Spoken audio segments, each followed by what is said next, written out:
Welcome back. You're watching Welcome Home. I'm Rachel Holder with Compass Real Estate. Well, Jennifer Cates knows better than anyone what adapting during the COVID-19 pandemic looks like. She's an MTSU professor who's had to go completely online with her instruction, but that's also given her more time to watch her dream home renovation come to fruition. Take a look. It's been, for me, a creative experience. That's part of what I love about an old house. There are always projects and new ways of seeing things. I love working on projects. To me, that's not a hassle.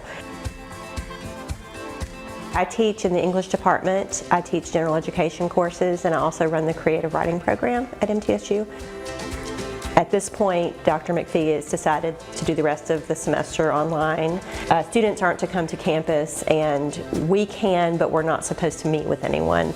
Everything's canceled, everything I was planning on doing for my classes. So I've been spending, this week we had a second spring break in order to figure out how to deliver our classes remotely. I'm experimenting. I'm trying to think of it as an opportunity to learn some new things, while also reminding myself I don't have to do everything and make it perfect. It's not going to be the same. You know, that's hard to, you know, it's never going to be the same as an face-to-face in-person class. I've been in Murfreesboro since 1997, and I always liked the square, even then when there was nothing there but barber shops and law offices. But it just was never the right time. The prices were going up and the market was getting tight, and I just thought this isn't going to happen. And then when this came available, I was like, okay, this is it. I have to, you know, I have to take my shot and try this.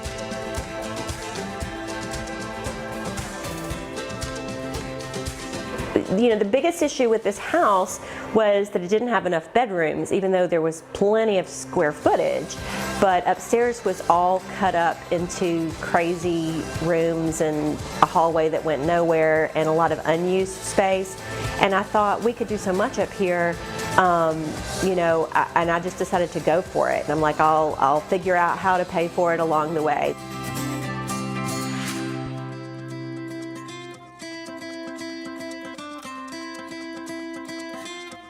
I would come home from work, and Mike, the contractor, he would have texted me what had happened that day, and he'd be like, look on the counter. And so one day I came home to a bunch of love letters and Valentine's and Christmas cards that had been stuck down in the walls from the 1800s and the turn of the century.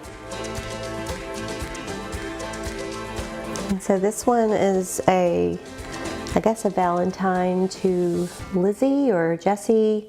Leaves may wither, flowers may die.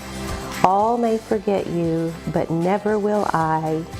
Your soulmate or schoolmate, Alice O. something.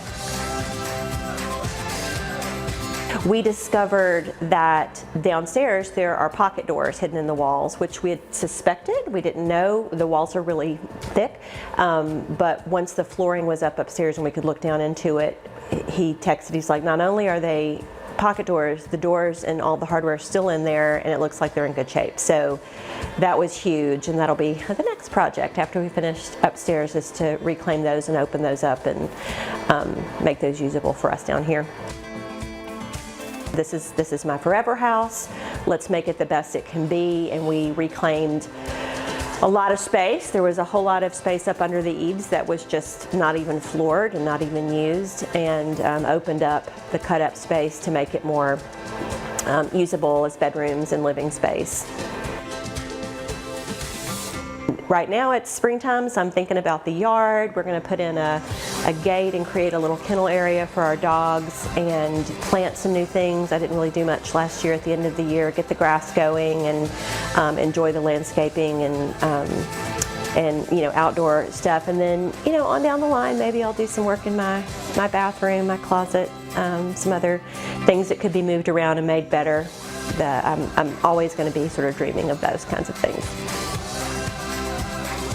I'll figure out how to pay for it along the way. This is worth it. It's worth it for me and my family, but it's worth it for the house to bring it back to life, and for the neighborhood. I think that's part of it as well.